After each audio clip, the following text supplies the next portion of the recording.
Hey, it's Dr. Jaban. So there was a question asked in the group, and it was, do binders, liver support, or detox support actually create some sort of detox-like reaction or pain, Herxheimer-like reaction?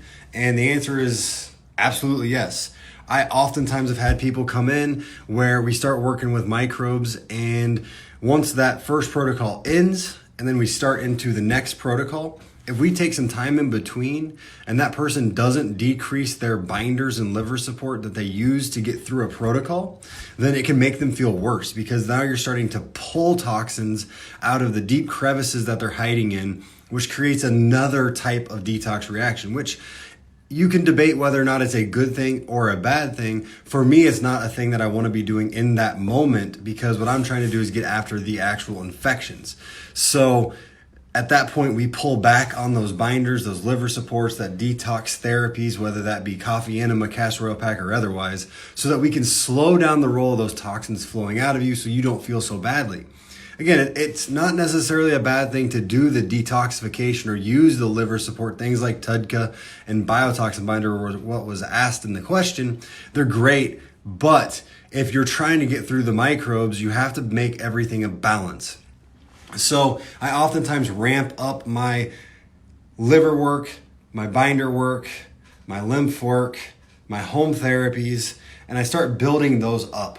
And once I get to a point where you start to feel like, oh man, these are starting to detox me, throw in the antimicrobial, so that extra cascade of detox that's coming out now happens to be the bonus extra over here that you need for that microbe, so that we can start to get those things leveled out.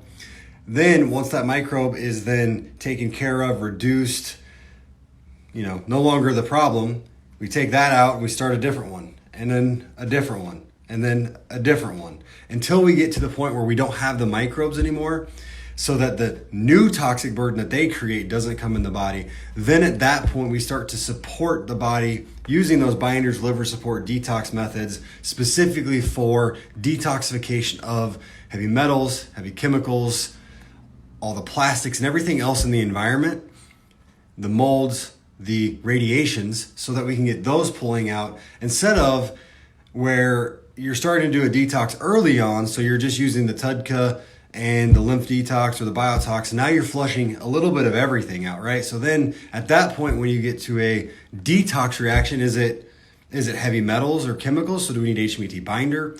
Is it radiation? So do we need Viride Chem? Is it biological things like ammonia and other organisms? So do we need biotoxin binder? Do we need to be supporting it with oxygen or mito or what? There's so many possibilities that for me, it's let me be targeted and specific. I think like a sniper. I don't want to think like a shotgun, because I'm not wanting to spray bullets out. I'm wanting to go right after the thing that we're doing in that moment. So what I'm doing is targeting where we're at. So if we're starting with parasites, then I always start with things like the question led with, which is TUDCA and biotox. And then I throw in the, para 1 and para 2, whatever my start point may be for this person. And then we balance out the detoxification for that. And then when we get to the end of, in that example, para 1 and para 2, then I say, okay, well, that was a kind of, honestly, those products together, they're a good start point, but they're not the strongest reactions that are out there. So then I add in things that are stronger. I've mentioned before, para 3, Morinda, Clarkia, Vermicide, AP, Cryptoleptis. I mean, there's so many things that I use. The list is a mile long, depending upon where we're going to start, what you have going on, what your symptoms are, and what your body can tolerate. And then we just slowly build up. So there you go. That's my answer to that question. I'm going to be talking a little bit more today about another infection. I'm going to be talking a little bit more about inflammation in the body.